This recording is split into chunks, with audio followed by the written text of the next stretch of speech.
मेरे प्यारे छात्र छात्राओं, व्यवसाय अध्ययन के अंतर्गत अगले चैप्टर की ओर चलते हैं और उस अगले चैप्टर के अंतर्गत एकाकी व्यापार का चैप्टर चल रहा है और उस एकाकी व्यापार के अंतर्गत और कौन कौन से महत्वपूर्ण बातें हैं उसको आज समझेंगे। तो आइए देखते हैं एकाकी व्यापार के अंतर्गत एकाकी व्यापार के सामाजिक महत्व। सामाजिक महत्व मतलब समाज पर किस प्रकार से प्रभाव डालता है या समाज के किन वर्गों को लाभ होता है या समाज के किस वर्ग को फायदा होता है, ये सामाजिक महत्व। एकाकी व्यापार करने से समाज को क्या महत्व है या समाज को कौन कौन से लाभ होता है, इसके बारे में आज हम पढ़ेंगे। तो आइए चलते हैं बच्चों अगले पॉइंट की ओर।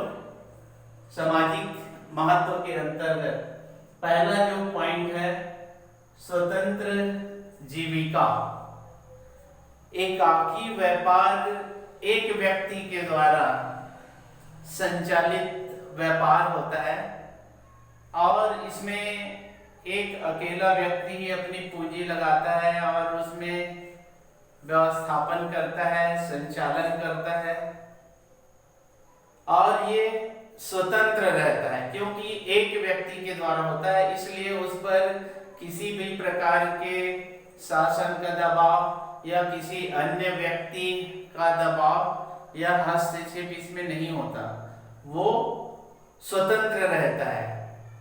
कोई भी व्यवसाय का जब चयन करेगा तो वो अकेला चयन करता है और उसको अंतिम चरण तक के वो आगे बढ़ाता है। तो वो किस प्रकार से व्यापार करना चाहेगा, वो स्वतंत्र है। जैसे कि एक किसान है, किसान अपने खेतों पे कार्य करता है, उस पर उत्पादन करता है, उत्पादन के समस्त जो उत्पादित उपज है उसको वो स्वयं प्राप्त करता है। एक डॉक्टर है या एक वकील है, अपना जो व्यापार अकेला शुरू करता है और उसको किस प्रकार संचालित करना है वो उसके ऊपर रहता है। तो एकाकी व्यापार में सामाजिक महत्व यही होता है कि वो स्वतंत्र जीविका चलाने के लिए वो सक्षम होता है। दूसरा जो पॉइंट आता है रोजगार में वृद्धि। रोजगार में वृद्धि एकाकी व्यापार के अंतर्गत आता है। इसमें सभी को शासन की नौकरी या सरकार की नौकरी नहीं मिल पाती या नौकरी नहीं मिल पाने की स्थिति में कोई भी व्यक्ति एक छोटा मोटा अकेला व्यापार कर लेता है और अपने जीविकोपार्जन का साधन बना लेता है। तो वो खाली नहीं रहता और उसको कुछ न कुछ इस एकाकी व्यापार के माध्यम से रोजगार मिल जाता है। ऐसे एक व्यक्ति अलग रोजगार, फिर दूसरे व्यक्ति अलग व्यवसाय व्यापार, तो इस प्रकार से रोजगार में वृद्धि हो जाती है और उनको खाली नहीं रहना पड़ता। तो ये सामाजिक महत्व। तीसरा जो आता है वो कम कीमत पर अच्छी वस्तुएं प्राप्त हो जाती है। कम कीमत पर एकाकी व्यापार के अंतर्गत ऐसे बहुत सारे व्यापारी वर्ग हो जाते हैं और उस प्रतियोगिता या प्रतिस्पर्धा की स्थिति में एक दूसरे के द्वारा अच्छी वस्तु बनाने के होड़ में या प्रतियोगिता की स्थिति में समाज में रहने वाले जो उपभोक्ता है या ग्राहक है, यही प्रतियोगिता के कारण उनको अच्छी वस्तु मिल जाती है। इसके बाद में चौथा जो है उपभोक्ता को संतुष्टि। एकाकी व्यापार के द्वारा कोई भी वस्तु का निर्माण होता है। अभी जैसे कि बताया कि एक दूसरा प्रतियोगिता के कारण जब उनको वस्तु मिल जाती है तो उपभोक्ता को संतुष्टि प्राप्त हो जाती है। तो इस प्रकार से सामाजिक महत्व के अंतर्गत उपभोक्ता को संतुष्टि मिल जाती है। पांचवा है साधनों की मितव्ययता। साधनों की मितव्ययता मतलब फिजूल खर्च या साधनों की बर्बादी को रोका जाना। साधनों की बर्बादी या फिजूल खर्च हो रहा है इसमें, क्योंकि एक व्यक्ति के द्वारा इस व्यापार का संचालन होता है और एक व्यक्ति सीमित साधनों, सीमित पूंजी का उपयोग करता है और उस उपयोग के द्वारा अपने व्यवसाय को आगे बढ़ाने का प्रयास करता है। तो साधनों की मितव्ययता इसमें बना रहता है। छठवां जो है प्रशिक्षण केंद्र। एकाकी व्यापार के अंतर्गत स्वयं वो मालिक होता है, वो स्वामी होता है और कुछ कर्मचारियों को उस कार्य में लगाया रहता है, जिससे धीरे धीरे वो प्रशिक्षित होते रहता है। वो व्यक्ति अपने व्यवसाय में काम करता है और कार्य करते करते वो स्वयं प्रशिक्षित हो जाता है। उसको किसी भी प्रकार के प्रशिक्षण केंद्र की स्थापना करना या प्रशिक्षण लेने की जरूरत नहीं पड़ता। तो इस प्रकार से एकाकी व्यापार के सामाजिक महत्व समझे हैं अभी। इसके बाद में अगला जो पॉइंट आ जाता है एकाकी व्यापार के दोष या हानि। एकाकी व्यापार के बहुत सारे लाभ भी है, लेकिन इसमें कई ऐसे दोष या हानियां देखने को मिलता है, उसी को हम बिंदुवार समझेंगे। तो पहला जो पॉइंट इसमें है सीमित पूंजी।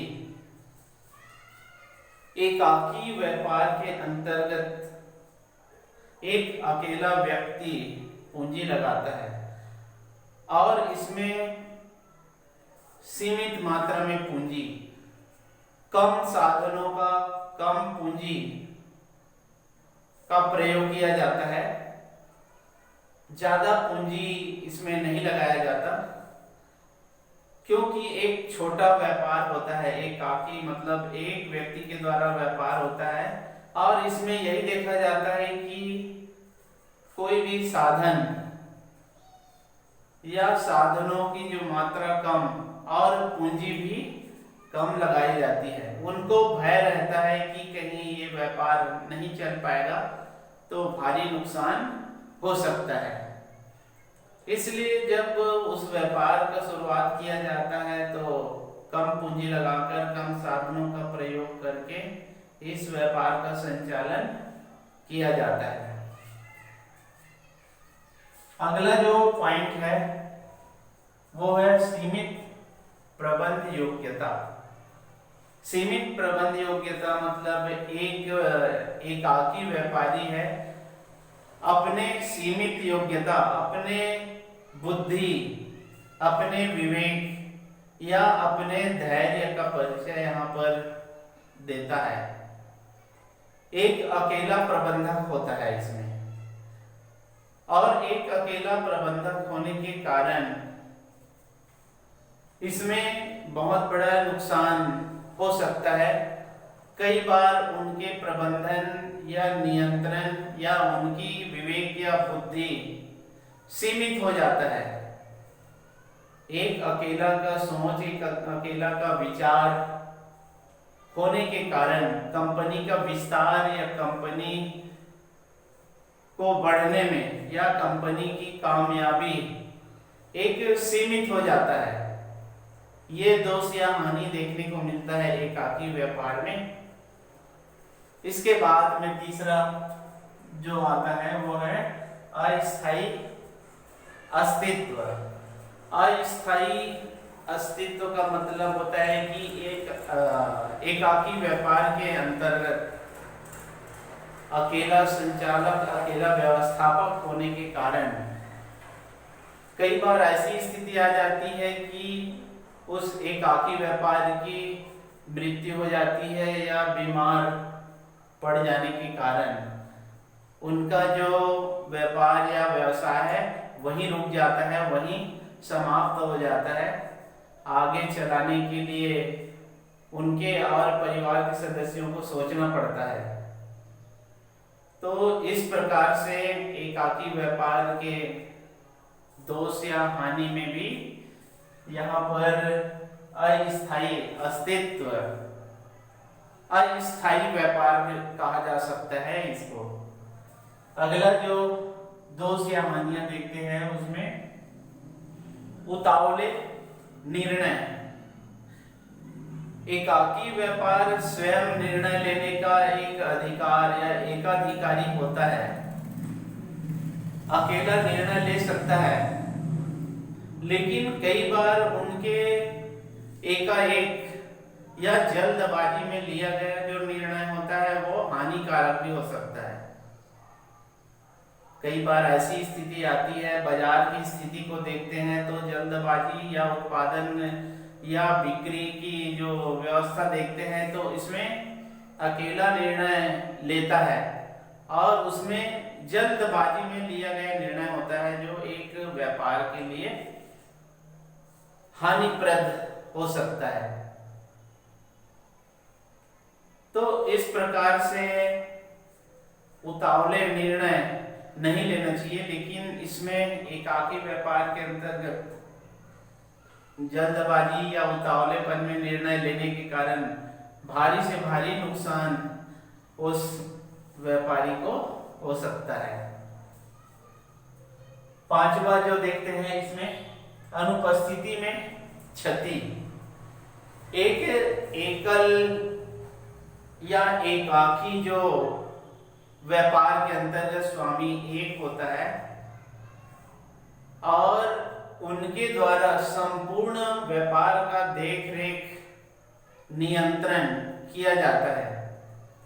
कई बार ऐसी स्थिति आ जाती है कि उनकी अनुपस्थिति या उनके नहीं रहने पर उनके नौकर है या उनकी अनुपस्थिति या उनके बीमार हो जाने पर या शादी ब्याह या कहीं पर चले जाने के कारण उस व्यापार का संचालन ठीक से नहीं हो पाता और कई बार उसका जो व्यापार है वो समापन की ओर चला जाता है।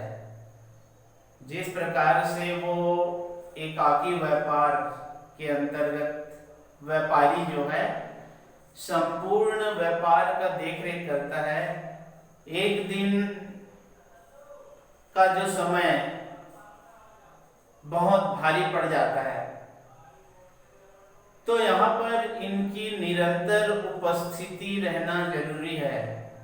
जिस दिन वो अनुपस्थित रहा अपने कार्य या अपने व्यापार में देख रेख में अगर उचित तरीके से उपस्थित नहीं होता है तो वो व्यापार कुछ दिन के बाद में बंद हो सकता है। तो इस प्रकार से दोष या हानि एकाकी व्यापार के अंतर्गत देखने को मिलता है। छठवां जो आता है गोपनीयता से संदेह। एकाकी व्यापार में हमने पढ़ा कि गोपनीयता होना चाहिए। गोपनीयता तो रहना जरूरी है, गोपनीयता एक सफलता की कुंजी है, लेकिन कई बार ऐसी स्थिति बन जाती है कि ज्यादा गोपनीय, जैसे ऋणदाता जो है उनको या ऋण जो देने वाले हैं वो उनकी सारी संपत्ति उस व्यापार के बारे में जानने का प्रयास करता है, लेकिन उनको वो जानकारी ठीक से नहीं मिल पाता और उस ऋण देने वाले को एक संकोच बना रहता है कि इस व्यापारी, एकाकी व्यापारी है, उनके पास कितनी प्रॉपर्टी है, कितनी पूंजी है और कौन से स्थान पर इसका व्यापार संचालित होता है। ये सारी बातों को वो जानने में संकोच और उसको बताने में एकाकी व्यापारी जो है वो गोपनीयता बरतता है। अपने व्यापार की संपूर्ण जानकारी या अपने व्यापार के प्रचार प्रसार में गोपनीयता रखता है, ताकि कोई दूसरे व्यापारी या कोई दूसरे व्यक्ति उनके व्यापार की कोई भी गोपनीयता जो है उनके बारे में ना जाने। तो इस प्रकार से एक एकाकी व्यापारी के बहुत सारे यहाँ पर आपको दोष या हानि बताया गया, सामाजिक महत्व बताया गया, किस प्रकार से एकाकी व्यापार के अंतर्गत लाभ होता है, सामाजिक लाभ, और उसमें कौन कौन सी हानियां होती है। इसी एकाकी व्यापार के बारे में अगले चैप्टर में और महत्वपूर्ण बातों पर चर्चा करेंगे। धन्यवाद।